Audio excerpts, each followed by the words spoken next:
I can see the stars align, dance around the moon every night. And now my eyes are open wide, and the sky has never looked so bright. And I don't need to see the road to believe,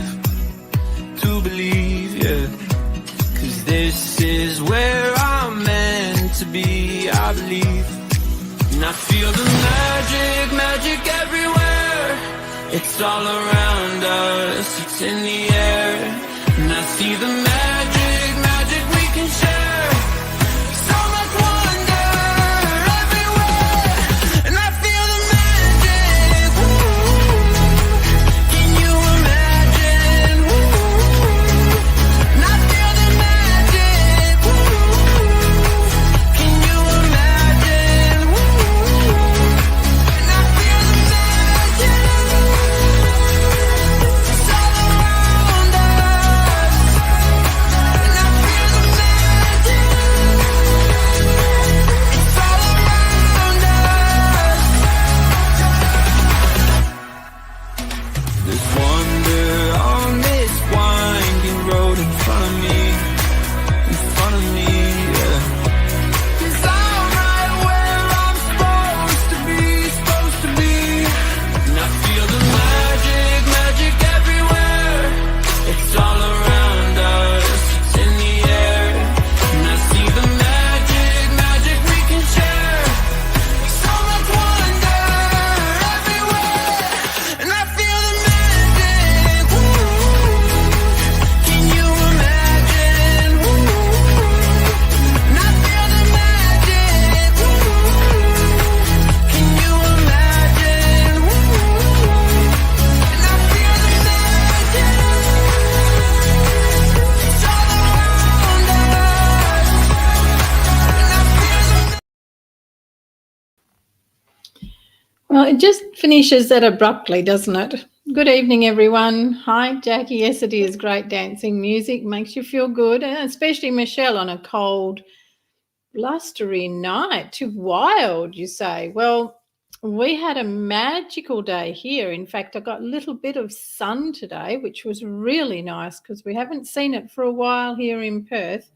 So I'm kind of pleased that it was a bit too wild for you to go out, Michelle, because it's great to have you here. Good evening to everyone that's watching. Please do say hello. Join us in the chat, because that way you get to ask questions. You get to be part of whatever comes through. Hi, Lisa. Lisa has got the most beautiful, amazing little willy wagtail nest with its babies in a tree. She sent me a picture today. We've actually watched it move along, but she sent a picture today, which was awesome. My goodness me, the work they put into building those little nests are amazing. But here's the thing. A while back, we did a session in the Spiritual School of Wesh on the 7 kingdoms that are around you to support you. And one of those kingdoms is the elementals, which has the fairies, the pixies, the elves, and there are some other little beasties in there too, that are part of that kingdom. And the ladies were given a way to be able to find out and invite all of those beautiful elemental beings into their garden. And Lisa, if I'm correct, it wasn't that much longer, not many weeks after, that you had the willy wagtails appear and start building their nest. So that is a direct response to Lisa wanting the elementals, the fairies, and all of their beautiful beings to be in her backyard. The magic is there for you to attract and for you to see every day. It truly is. The magic can appear in the most wonderful ways. I was doing a reading, a guidance for a lady today, and she asked a particular question about an issue in her family.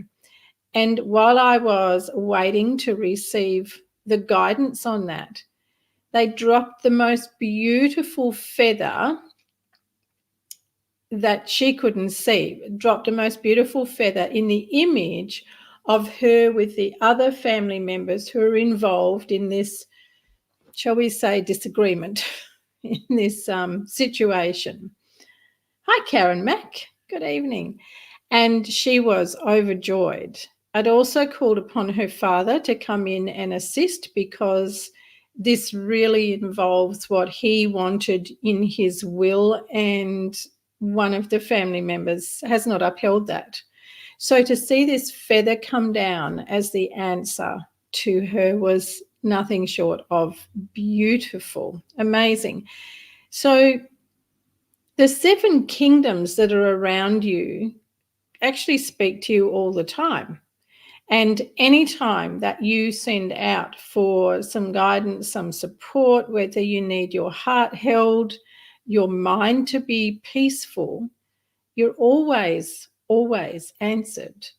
But it's just not in the way that your mind wants to see it. So, opening minds, healing hearts. I'm Gwenda, and this is Soul and Beyond. If you're new here, welcome.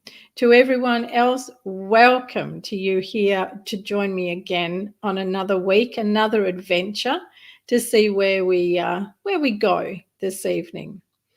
There's quite a few, Wales. There's quite a few things that have dropped in this afternoon while I was preparing in my wandering around, talking to the heavens as to what they would like shared tonight. And, you know, sometimes they keep me at bay and surprise just as much as it is for you. And must admit, I quite enjoy that. I'm not one to be overly organized. I don't need to control everything in front of me. And when you want that, or when you like to work that way, it's very difficult for your guides, the angels, the elemental beings, you know, all the kingdoms, to be able to get you to see their presence, to see their magic, let alone hear their guidance. And that goes for your higher self as well. That's why there's such emphasis on silence and stillness. You know, one of our beautiful ladies, she's not here with us yet this evening, asked me once, was it okay to go walking, doing a walking meditation with headphones in? And I said no. Or doing a meditation with music, and I said no. Why did I say no? Because whilst you may be using what's called meditation music, you can't hear. You can't hear the guidance. So if that's what you want, if you want to connect with your higher self and be able to hear the guidance, or with the angels, with your guides, then there needs to be silence. You know, even with meditation music, it is stimulating. It may be calming the central nervous system, but it is still stimulating your auditory senses, your hearing. And as you go along, if you're walking, you're also not taking in your connection with the earth with every step, or being able to really immerse yourself in the energy around you and maybe see the hues, the beautiful colors, that the energy, the life force of the trees, the birds around you, what they're giving to you. So using music, if you wanted to set yourself up and get into a quiet space, the music is a nice start. And I would encourage you to turn it off after a few minutes and then learn to sit with yourself. Learn to be just with you. There is all your unseen helpers, but learn to be just silent. And when the mind wants to rattle on, you acknowledge it. Thanks very much. Yes. And I say to my beautiful people in the spiritual school of Wesh, Watch it go by. Watch it go by like a sushi train. No, I don't want that one. No, I don't want that one. Or I might have that one. Or like you're watching a train go by and you're watching all the carriages. It's the same principle. Just let it go by. Instead of grabbing hold and go, oh, yes, that's right, I've got to do that. Oh, what am I going to do about that? Oh, why did she say that last week? Now it's all gone skew with. If you need to put music on again to bring you back to being centered, then you need also to set an intention. Because you'll put the music on, you'll get yourself into that place. As soon as you put the music off, guess who steps up? Yes, the noisy conductor or the rattler on the sushi train. So silence, stillness, whispering in my ear, is the way to really be able to hear the guidance, receive what it is that you want from your higher self, your guides, and your angels. Now,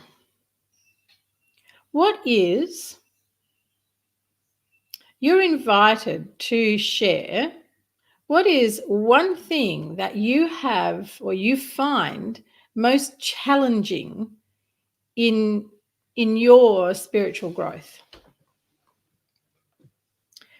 Could be, no, it stays as that.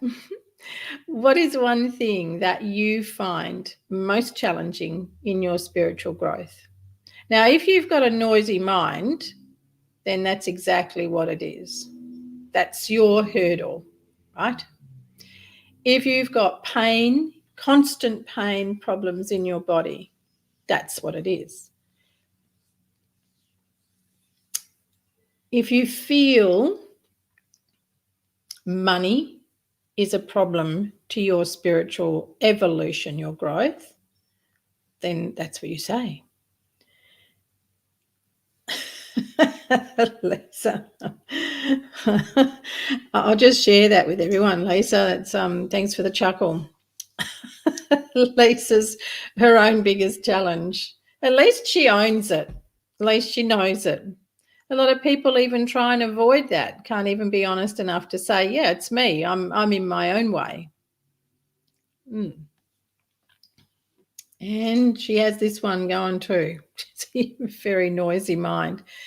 You know, there's a difference between a noisy mind, a mind that wants to control, to be in control, to have control, you know, anything around control, and a mind that is inquisitive, or a mind that wants to ask questions. Now, before you get excited and go, yes, that's mine, that's mine. No, we'll just settle for a moment, okay? So the mind that wants to control, it needs to know A, B, C, D, and what time and when exactly, and how long's that going to go for, and what's that going to be all about for me? There's Michelle, another noisy mind, and not giving the time needed for meditation. That's very good. Thank you, Michelle. And Karen Mack, a noisy mind. My goodness me, we're busy with the noisy mind tonight. No wonder that's a hot topic. So the mind that wants to control, we've got to have control over things. It's got to know what's going to happen, what's going to come out of that, how long's that going to be for. Now, that stems from a big lack in your life of having a deep connection with your higher self for certainty. That want of control like that is also about fear. The fear of not being able to know, the not being able to control what goes on in your life. Well, here's a bubble burster for you. There's nothing you can control in your life except what you eat, whether you go walking or not, what you choose to dress. Sometimes that might not even be in your control. One thing you can control is how you react and respond to things. But that's separate to a controlling mind in a way. Now, the inquisitive mind, you know, the annoying child. Why? Why, miss? Why? Why, mister? Mister, what are you doing that for? The inquisitive mind is different to the controlling mind. The inquisitive mind is looking at things that are in the material world going, why is that like that? Why does that look like that? The inquisitive mind wants to understand energy on a different level to what it can see in the tangible world. The inquisitive mind actually comes from someone who knows that there is more to life, more to what can be seen than what is seen.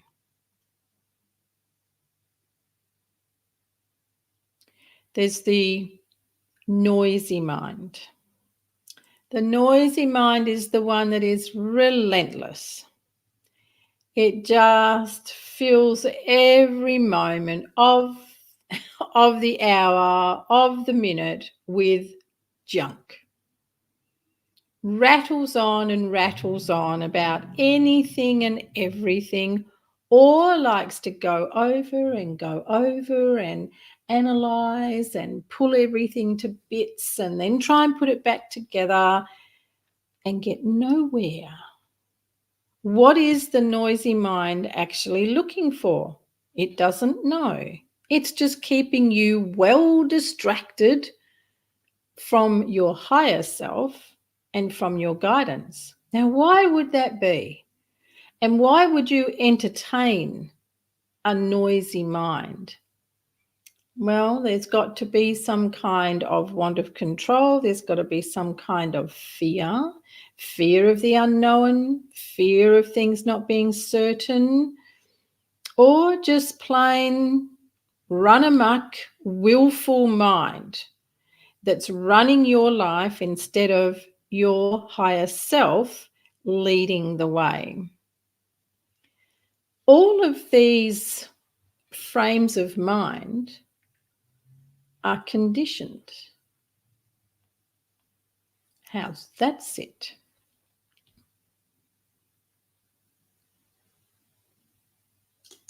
That's Michelle. Noisy mind for me, not giving time for meditation. It's not too noisy with me. It just gets a bit uncomfortable with silence. Oh, says it all, Michelle. Gets uncomfortable with silence. Why is that? Moving house to house full of people. Yes, Jackie's in a little bit of a challenging situation at the moment, but I can tell you that she is doing extremely well in managing it. Good evening, Linda Gold, and welcome. Linda Gold, the question was, what is one thing that gets in the way of you in your spiritual growth, or gets in the way of your spiritual growth and your evolving? So far, it's been all about a noisy mind, but what is one thing, Linda, that you could say gets in your way for your spiritual evolving? You're welcome, Jackie. So a noisy mind would have to be the most pesky mind of the different levels of mind over the higher self. So when you really think about it, do you ever ask yourself, why am I even giving all of that stuff, that noise? Why am I even giving it any energy? Is it serving me? Is it actually taking you to an outcome that you want, or better still, to a solution? I know the answer to that because a noisy mind can't. It doesn't have the ability. That's why it's a noisy, messy mind. The big thing to ask yourself is, what are you hiding from? Why are you putting all that noise in front of yourself? There's a word that came up last week, I think it was, try. Or it might have been the week before. If you say you try and quieten your mind, here's another little balloon popper for you. When you're trying to do something, you're never going to do it because it's not important enough to you. Anything that we try to do or we're trying to do, we actually have no intention of completing it. Oh, ouch. They're biting? But it's true. You can't actually try to do anything. That's why it means you don't really want to do it and you won't do it. It's where procrastination comes in because it's not really something that is a priority. It's not something you really want to do. So if these glasses are on my desk here and I'm going to try and pick them up, how can I try to pick them up? I either pick them up or I don't. And that's the same with anything that we say we're going to try. So you're probably thinking, well, but what if I'm learning something new? What if I'm going to cook a new sponge cake? Aren't I going to try and cook that? No, you're either going to cook it or you're not. There is no try. The only try is where you aren't in alignment with what it is that you say you're going to do. It isn't a priority. It isn't really an interest. So if I narrow this down to something that'll probably make people's hair stand on end, if you tell someone that you're going to try and attend their birthday party, you've already made up your mind you don't really want to go. And that person on a higher consciousness, they pick that up. It'll be in your energy anyway. It'll be in your body language and the way you say it. But hey, what does everyone say? Oh, okay, sure. Yeah, hope you can make it. Everybody telling fibs. Everybody knows what it means, but everybody's being falsely polite. Even if we say we're not sure if we can make it, don't try and cover things up with that. If you're not sure, it means you already are thinking, probably don't want to go, hope something else comes up, think I had something better on, looking for a better option. So if we're going to say we're going to try and put our practices, or I'm trying so hard. No, you're not actually doing anything. And that's why it's not working. That's why it's not being embodied. Like people that say, I've tried everything. They have, and they go, nothing works. No, that's because you haven't actually applied anything, and trying, you're not doing it at all. And then, of course, there's a difference between doing and being. What's Karen got here? I've been doing deep breathing into my stomach as well as quietening my mind at bedtime, still waking at 3 a.m. Okay, thank you, Karen. So you notice Karen was very careful there and did not say she'd been trying to do deep breathing into her stomach or trying to quieten her mind. She claimed it. I have been doing. Very good. Now, waking at 3 a.m. So 3 a.m. is the time of the liver. It's when the liver is at its most potent for healing and where it is cleansing itself and bringing itself into calibration or into balance. So if you're being woken between 1 and 3 a.m., it's because kidneys and liver are not happy. So what you want to look for is some unresolved hurt that has got anger attached to it or fear. Is there some kind of thing, a worry you have that has got a fear? Like, I don't know, if my son left home now, I don't know if he'd be all right. That is a fear. That's a fear of what's in his future. And you know what? It's none of your business. But that's what a parent will do. So if you're waking between 1 and 3 a.m., take the time to breathe deeply and ask yourself, what is troubling me?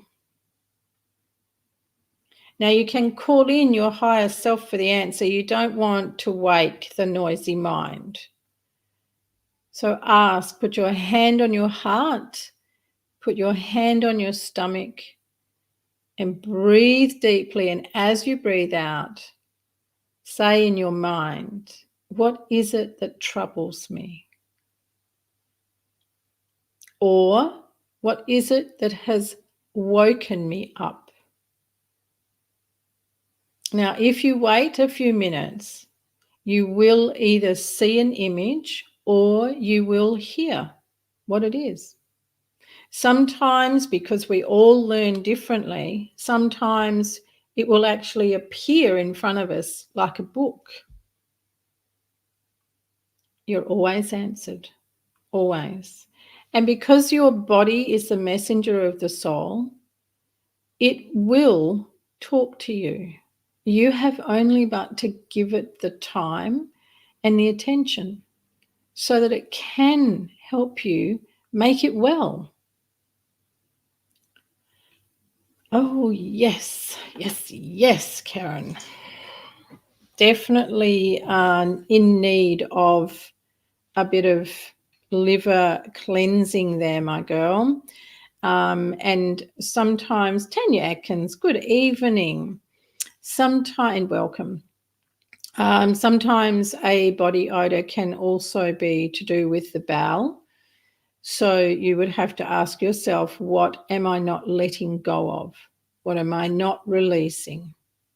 So these are simple practices, you know. I like simple, easy, practical practices. And these are simple things to do. And your body, your higher self will always answer you. Always. If you want to argue with it, then you'll find there's silence.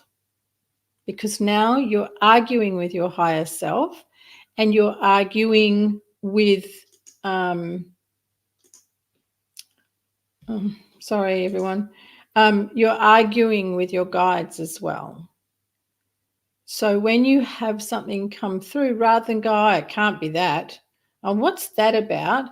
No, pause and breathe and go, okay, show me, what is this? And be patient with yourself. And the answers will come. You'll either be shown or you'll hear it or you'll feel it. You know, if it is, if you have got an overload of anger or resentment, bitterness, it can actually be felt as tension through the body.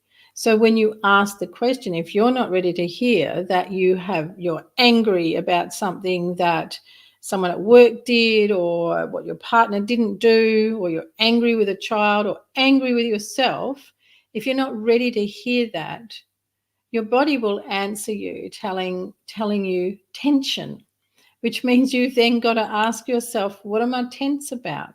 And while you keep the merry-go-round going, it will keep going around and around until you're finally ready to accept, I will listen. I will listen. What is this? What is this that I'm feeling? You're welcome, Karen. So, Tanya, the question that I asked tonight was, what is one thing that gets in the way of your spiritual growth or your alignment with your higher self? And nearly everybody came back with a noisy mind or myself, not me, themselves, that they get in their own way. So, Tanya, what is one thing that gets in your way for your spiritual growth and alignment with your higher self? And then we'll explore that. So as you can see, Karen Mack mentioned that she's still waking up at 3 a.m. even though she's quietening her mind. So this opens another pathway of awareness for you, in that we have a noisy mind, inquisitive mind, messy mind, controlling mind, all those things with the mind. And all of that is to keep you, because you don't want to face things in your life. So the mind takes over and you allow the mind to run the show instead of your higher self running the show, which the mind just loves. It loves to do that. So when the mind is very noisy, you also miss the messages from your body, and you'll go, why I've got this sore neck or sore leg or whatever, and you'll band-aid that because I haven't got time for this, or you don't want to look into it.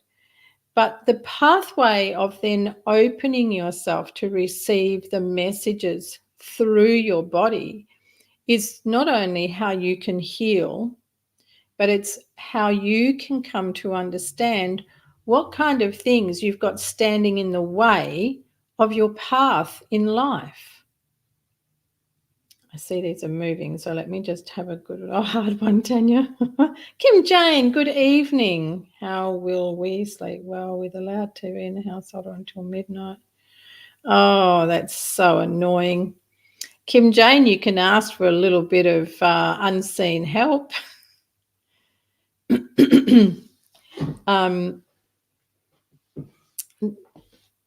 Kim Jane and everyone else, you can literally ask for quiet.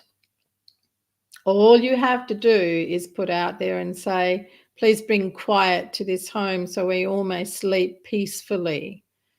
How that takes place, it doesn't matter. You just ask for it. You're not asking for harm to anyone, because that is a no-no, but you are asking for quiet. So simply ask and then leave it go.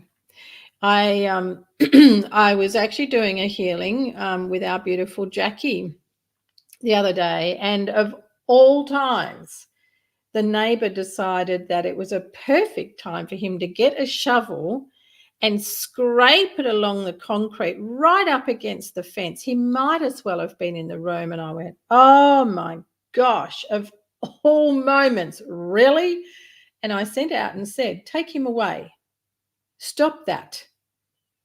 It was literally seconds. Seconds. It might have been 10, might have been 15, but suddenly it was back to being peacefully quiet. Remember, you are always answered. But if you want to be asking questions or saying, oh, it won't work anyway, well, then no, it won't. It won't, because you've shown there's no trust. You don't have the trust or the belief or the faith. You're not really aligned. It's like what I was talking about last week, about hope, what's running behind the scenes. But if you sincerely ask, Kim Jane, please stop the noise so we can sleep peacefully tonight. Now, you can actually put a time frame on it if you want to, like close the noise off at 9:30, 10 p.m., whatever. Or if you're in bed and you think, oh, here we go again, just send out and ask, please, can we have quiet in the house? Who knows? Could be power outage, could be a sudden storm, could be anything, or the person could suddenly find they want to go to bed. I'm quite renowned for clearing restaurants, and I have a lot of fun doing it. Even an owner of a restaurant recently came to our table and said, well, you'll be pretty happy with this. You've got the whole place to yourselves. And we both laughed. Gary and I laughed and said, it's just the way we like it. And he knew that I had sorted it out, shall we say. So it's not just me, though. You can do these things too. Michelle's asking, can recurring dreams be a message from our higher self? Now then, this is a good one, Michelle. Thank you. because when you go into sleep mode, your soul, spirit does actually leave the physical body because it likes some freedom, right? That's why you often crave freedom and you just want to feel like you want to expand, is because your soul spirit is going, I had enough of this contraption and being confined. So at night or whenever you're sleeping is its opportunity to leave. It can never leave, right? But just to have a break.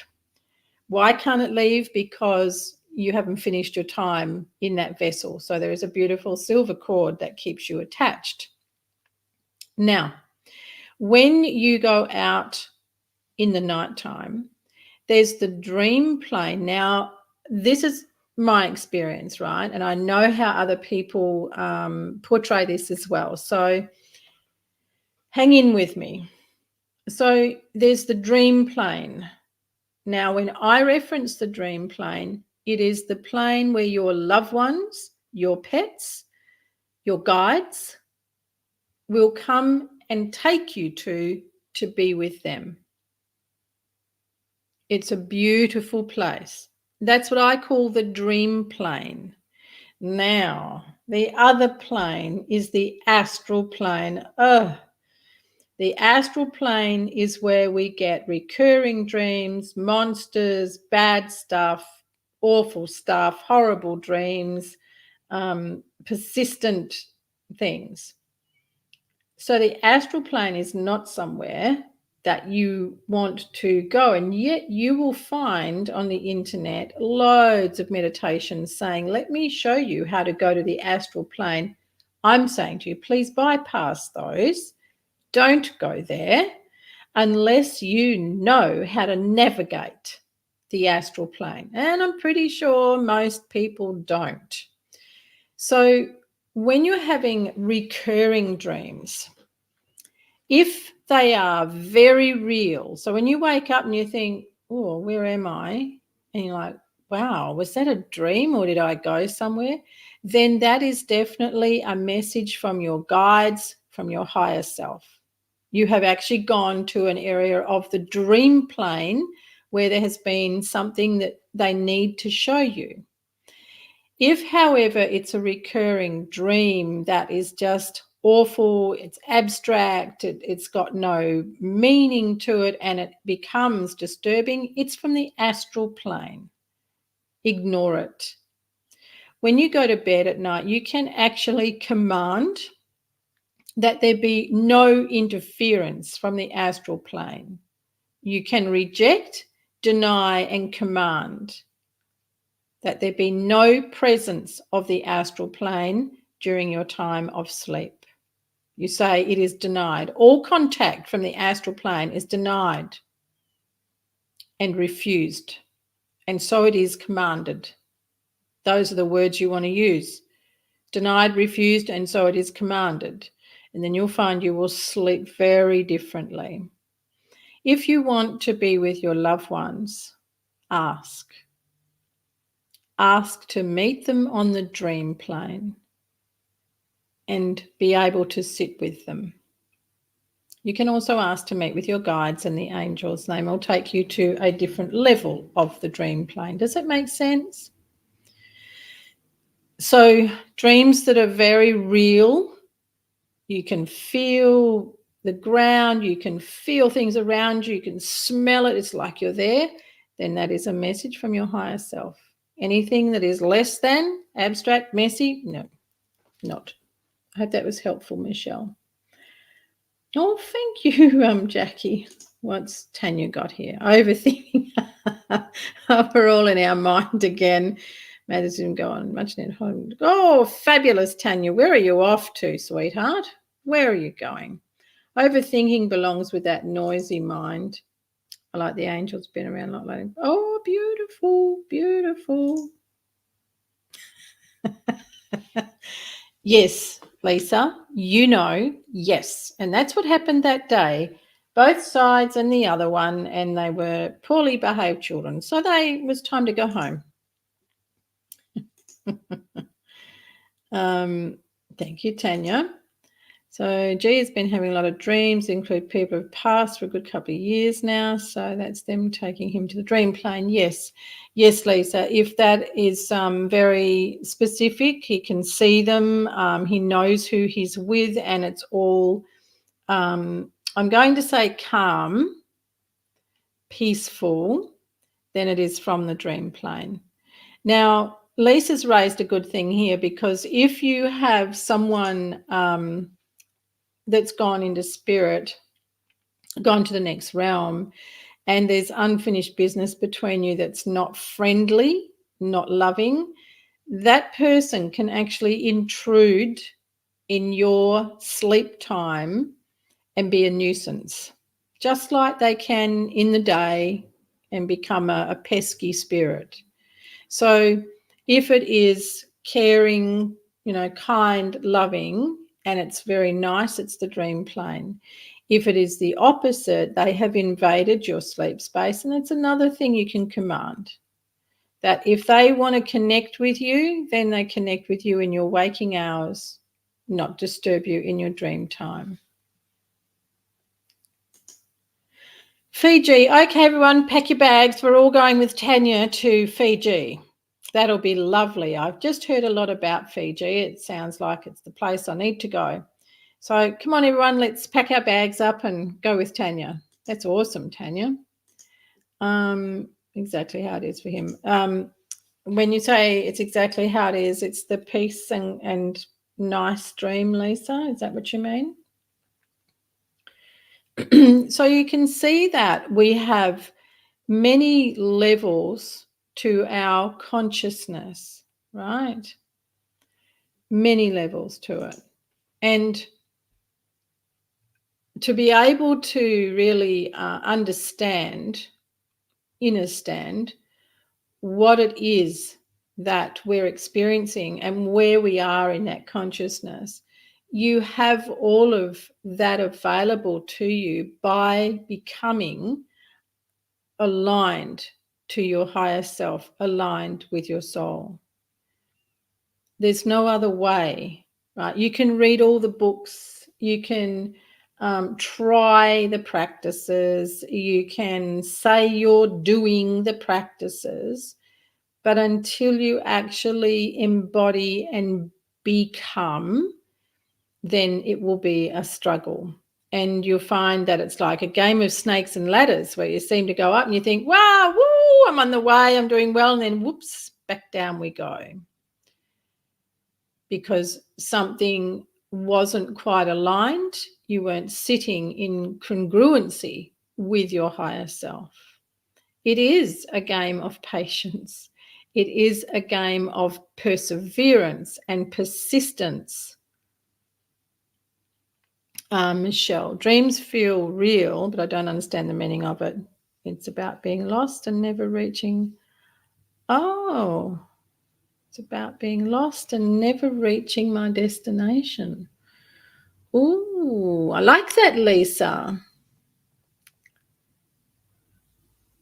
Well,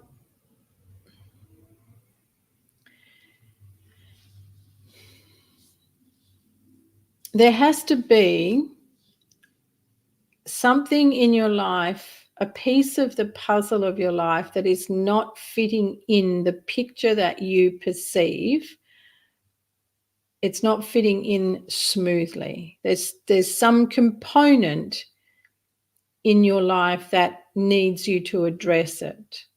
So whilst you're saying, I do not feel lost in my life, on a higher level, there is a part of you that's going, this isn't right, it doesn't fit.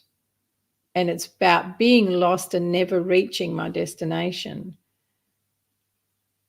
So coming out of the mind and asking. So what you can do, Michelle, is when you go to sleep tonight, you can actually ask, what is it about in my dream that it appears I'm lost and never going to reach my destination?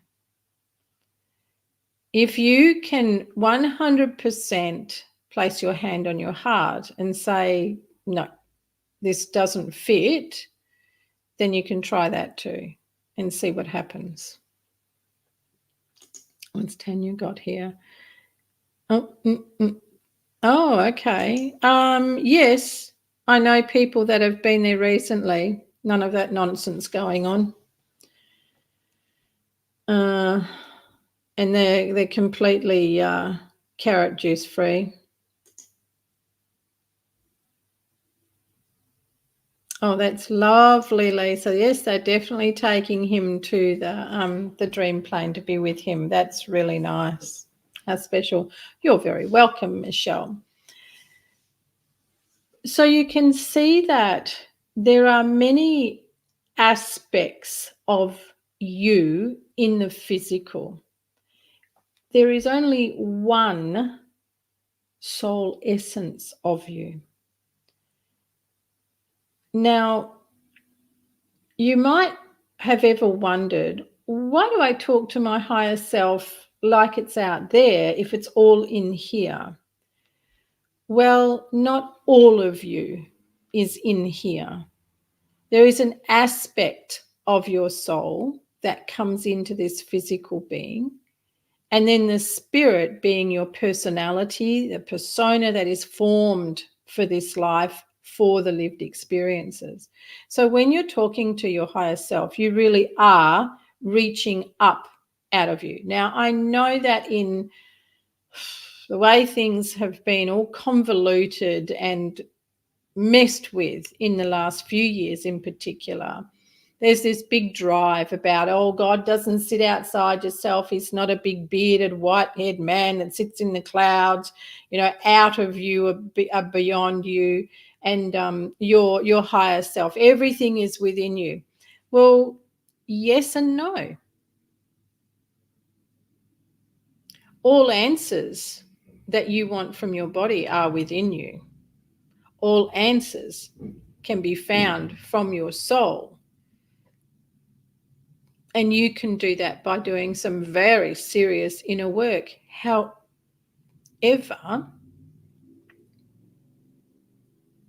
where do you think the cord that attaches you to the divine, where does that go? It's not all just raveled up inside you like your intestines. You are linked to a soul family. You are linked to the higher aspects of higher beings who do not reside inside you. Does that make sense to everyone? There's so much rubbish being spun in the so-called spiritual guru-huris and all the rest of it. There's so much distortion and convolutedness. It's little wonder people are lost. And that's again why you go silent and why you reach to the divine. You can reach to the divine within you, and you will find that when you want to go to the highest source of the divine, you go outside of your physical body. There are over 12 layers, energy layers to you. And the highest one is the God consciousness, Christ consciousness. It's all aspects that we can draw in or expand out. But we don't hold all of those beautiful beings within us. We hold an aspect of God because we are a spark, if you like, of God. There's the other things but you are a God because God is within. Load of rubbish. It's not that you are a God. You are an aspect. You are a beautiful, beautiful, radiant being, a piece of the divine. So there is so much more to you and more to this life. But as Archangel Raziel wrote through me the other week, which was incredible, If you remember some weeks ago, I spoke about him writing through me my soul code. Blew me away. And then he came back a few weeks later and he scribed my DNA code and gave very specific information on the difference between the DNA code and the soul code. So our DNA code holds memory, timelines, memory of past lives, future life, and timelines for all of those things. The DNA code holds past traumas, future events. And here's the beautiful thing. When we are ready to hand up a lived experience that no longer serves us, or we have completed, we hand it up to the soul. Hand it up. Did you hear that? We don't hand it in, we hand it up to the soul to be transformed into pure energy. That is what he wrote. This means that we can actually change our DNA. Now, if you were to listen to the likes of Dr. Joe Dispenza, Greg Braden or Baden, I'm not a big fan, but him and Bruce Lipton, they will talk about being able to change your DNA. And they talk about the different ways that you can do it. But why go through all that when all it takes is for you to make peace with things that have taken place in your life, and you hand them up because you're done with them, hand them up to your soul to be transformed into pure energy, which is pure love.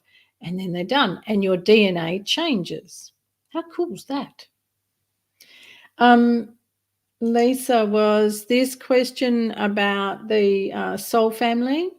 I'm guessing it was. And that reminds me, I'm just going to put this here for you. So our monthly live masterclass in the School of Wesh is about soul agreements and soul families tomorrow night. So here is the link for you if you would like to join that. If you're not a member of the Spiritual School of Wesh, you are invited to join us. Tomorrow night's topic, soul agreements and our linked soul families. It's going to be a blast of a session, I can tell you that. And that's live with me, and you come on in Zoom, so you've got to be prepared to be seen on Zoom, and we'll work through that. So that's the link that I've just put there for you to be able to, there it is again, for you to be able to join that class. So it's going to be very deep, very powerful, and that will open up a lot of healing for you as well. So greater awareness of your inner being.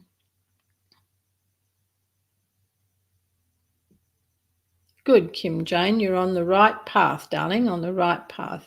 And then I'll put this link here.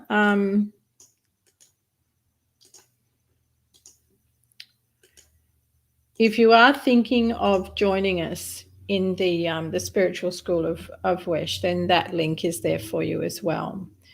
So we've got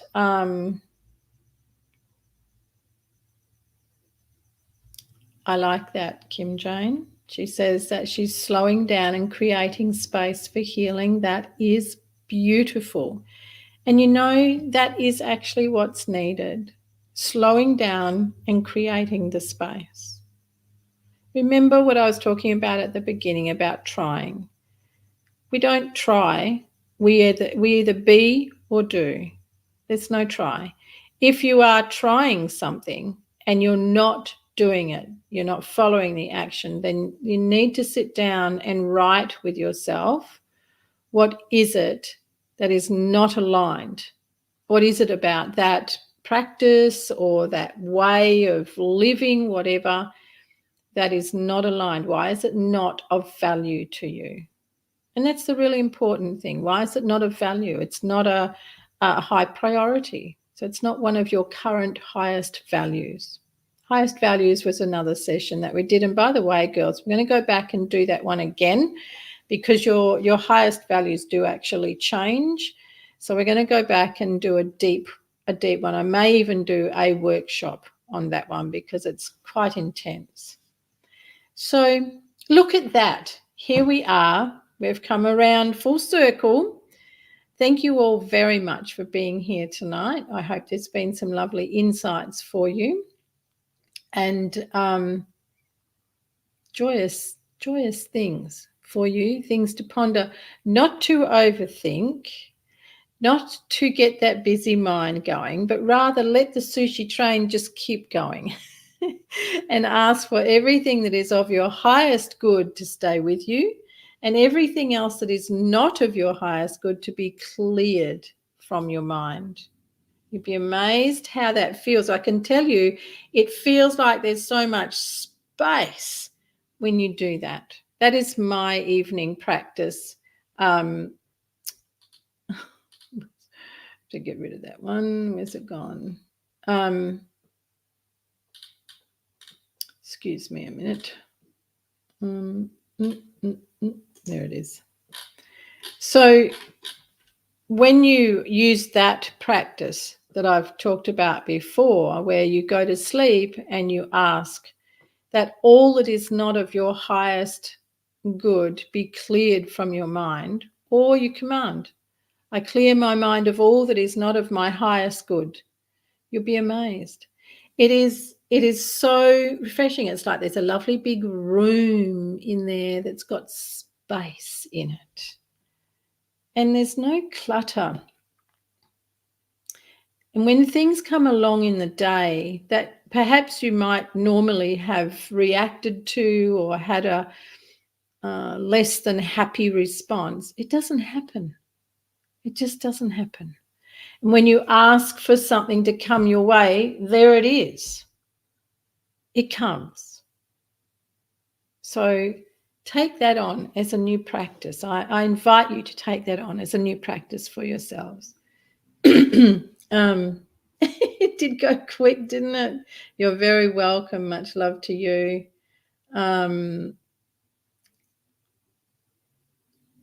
Yes, but Kim Jane, I was telling you how you can handle that noisy TV. You're welcome, Linda. It did go quick, didn't it, Michelle? You're very welcome, Karen Mack. Fabulous. Yeah, Jackie comes with ease. So grab that link if you would like to join us for tomorrow night's masterclass. Otherwise, I look forward to seeing you all next Monday. Till then, be well, keep smiling, hold your heart strong and fill it with love. Good night.